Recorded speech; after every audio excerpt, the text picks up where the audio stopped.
Hello, hello, good morning, good morning. Nandito po tayo ngayon nag-subsoiler. Nag-cultivate ng lupa para taniman ng patatas. Maiksi na yung mga points.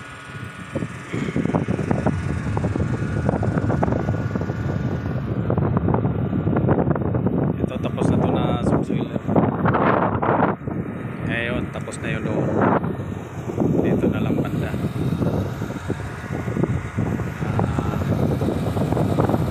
Ayun na. Baka natin yung subsoiler.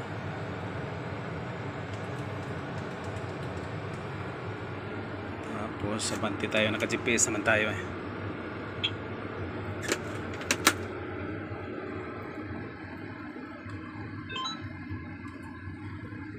Naka-GPS na tayo. Ayan.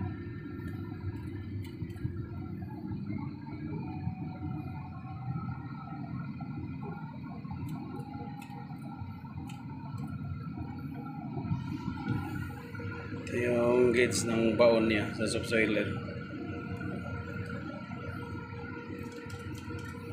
Hanapan natin.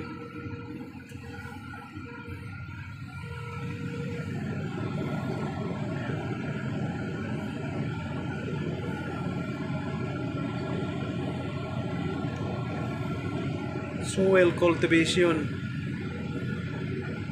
subsoiler.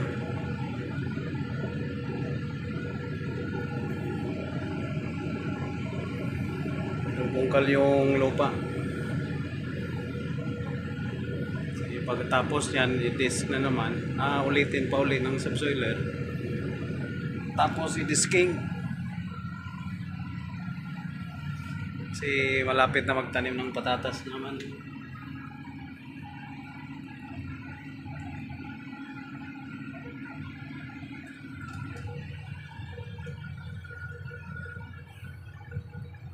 Pag may damo-damo, makain siya. Sama sa subsoiler.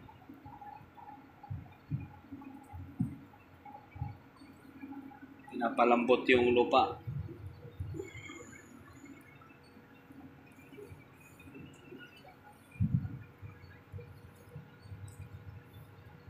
Ready for potato planting. Saka naka-GPS tayo.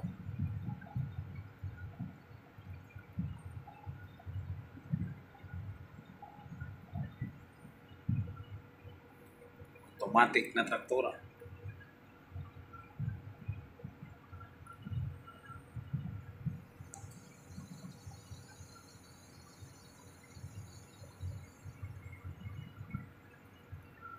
Merong ano rin, may lupa rin na matigas, may malambot.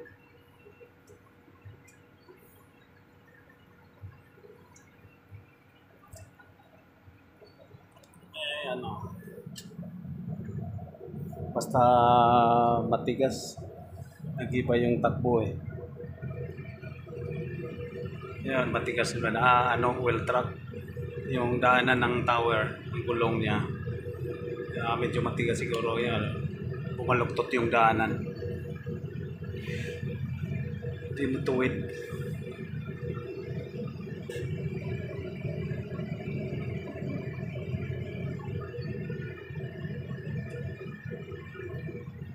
Naka 24, 23 ang baon niya. Ang lalim ng ano niya.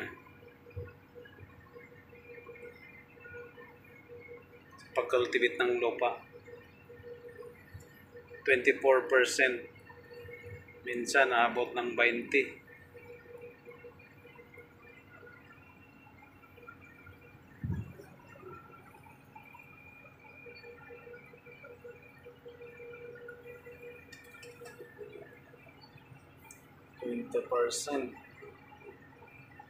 Ang temperature natin, ang head temperature sa traktora 98.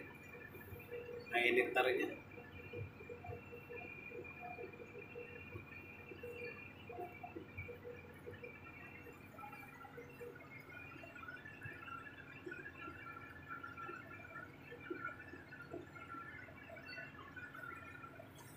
Maganda lang mag-operate ng GPS, may GPS. Hindi ka masyado pagod kasi hindi mo na hawakan yung manabila eh. Pag lumiko ka lang, saka mo na hawakan pabalik. Pero pag nakatrabaho na, working mode na, wala na yan siya. Steady na yan steering dyan. Hanggang sa dumating doon sa dulo. Tsaka doon mo na siya hawakan yung manabila. Yan na maluwag sa mga operator pag naka-GPS. Ayan o. May GPS kaya pwede ka mag-pikit-pikit mo na. Sige, mabagal naman ang takbo to eh. Hindi mo naman mabilis. Yung isang GPS, andoon lang sa mga maliit na traktora. Yun ang maganda kasi pag malapit ka nang dumating sa dulo, sa finish line, may warning siya. Warning na magbasir. Nagpapaalala na malapit ka nang makarating sa finish line. Ito, walang buzzer to. Tsaka yung isang GPS satellite, ito nagbabase sa yung antenna. May antenna siya nakalagay sa doon sa workshop.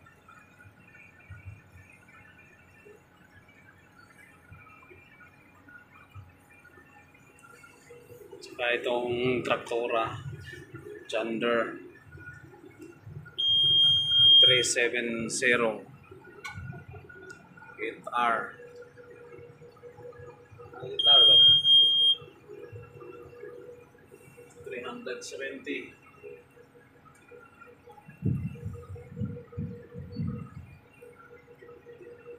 John Deere. May nakalagay ba itong guitar? Wala. 370 lang siguro.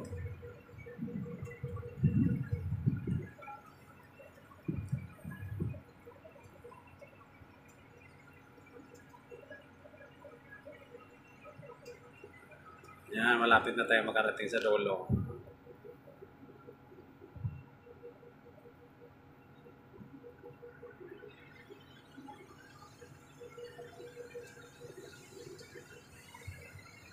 Yan.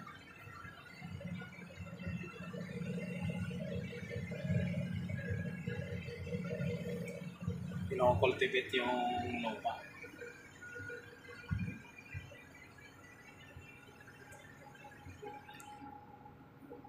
Saka ang klima natin ngayon medyo maganda. Walang araw. Hindi nagpapakita yung araw. Ngayon naka na tayo. Ikutin na lang natin yung manabila pabalik.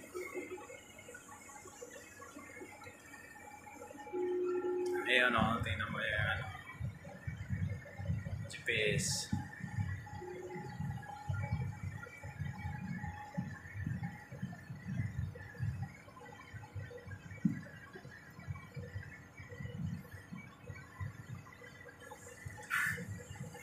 Kailangan yung pula na linya. Yan ang sundan. Ayan. Tapos pindutin mo lang to. Ayan na siya. Kusang sumusunod na lang yan siya. Saka ibaba yung nasa likod.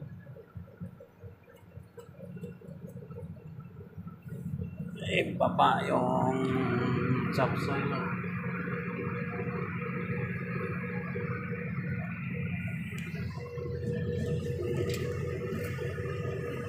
Lalim na yan.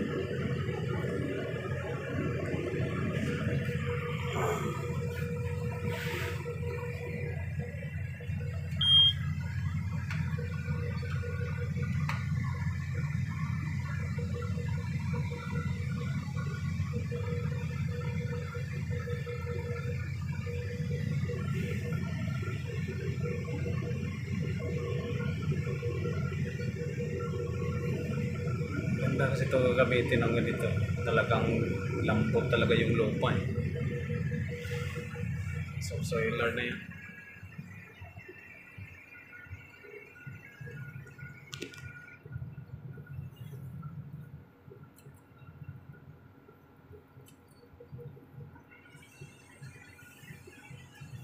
Hapit na tayo matapos. Pero mag alas 11 na ng umaga eh. Papauwi na ako. Hindi ko na matapos to. Pero may susunod naman mamaya. May shifting, may ibang ano naman. Pero mamaya pa yun.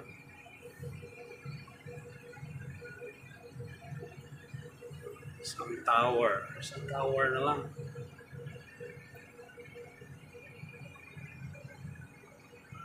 Bagal lang naman yung takbo natin.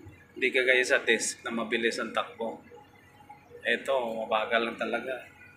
Kasi pagbilisan mo, hindi hindi makabaon.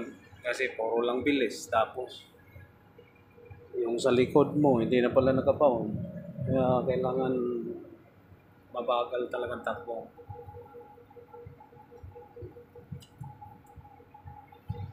Tsaka low gear. Kasi pag high, masisira dyan ang makina. Pag naka high gear ka. Tapos bigat yung hinihila mo sa likod. Kailangan naka low gear ka.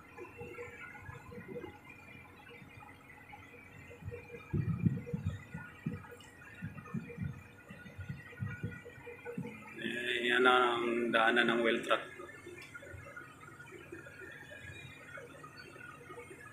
Diyan kasi dyan matigas.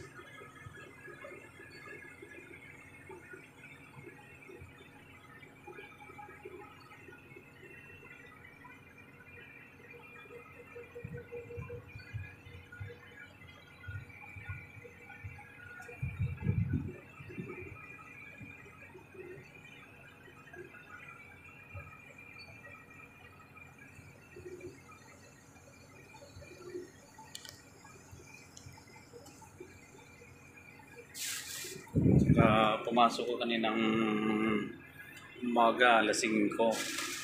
Tapos may baon ako. Dito na lang ako nag-almusal. May baon akong roasted chicken with kubos.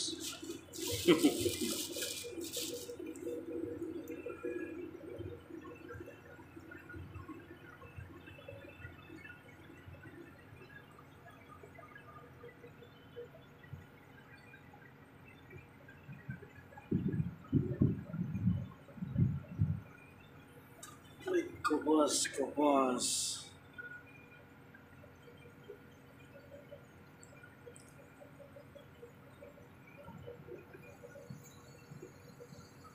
Iharap natin.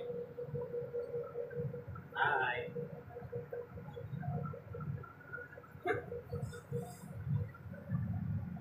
Ano mo yan? Ano yan? Hindi na kailangan hawakan pa ng mga kamay ko dyan. Pag naka-GPS na.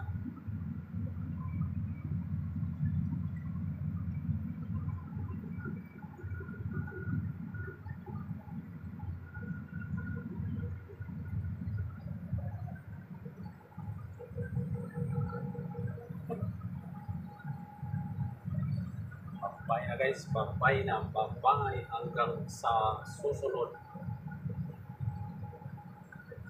Babaw!